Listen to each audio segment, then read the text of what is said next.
The other big one in the South Valley, the Southeast Valley this week, Desert Vista at Chandler.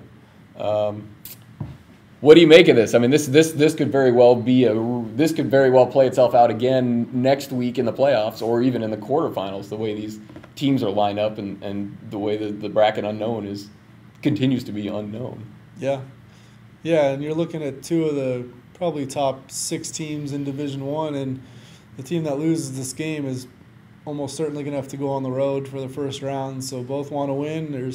Sure, there'll be a lot of points. There's going to be a lot of athletes on that field, so probably be the most entertaining game of, I'd imagine, Friday night. So it should be fun to, see what happens. And Desert Vista, ever since early on, I mean, they beat Saguaro and they had the win over the good Nevada team, but they haven't, I don't think, beaten a quality Division I team. So this is a good test for them to see kind of where they stand. Yeah, and they've had a little bit of shuffling going on the offensive line. They're trying to get healthy.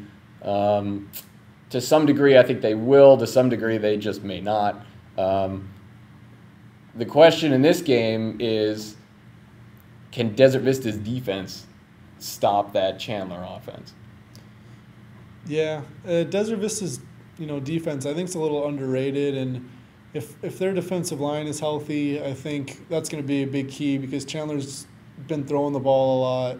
And if they can get pressure on Garrettson and give their secondary some help and give them time to get some interceptions or do some big plays, Chandler's obviously going to score and they're going to move the ball. But the key is, making big plays and turn that around and giving their offense a good spot because Desert Vista's offense is really good. And they're not going to stop them, and there's going to be a lot of points in this one, but the big plays are the key. Yeah, and the other big key for Chandler, not only in this game, but going forward, last week we saw Kavion Evans run for 190 yards. That's a big deal for Chandler, which has dealt with all kinds of injuries in their backfield. Darrell Garrettson is mobile and will run the ball on occasion, but Chandler does not want to rely on that. It sets you up too much to have things go against you or quarterback getting injured.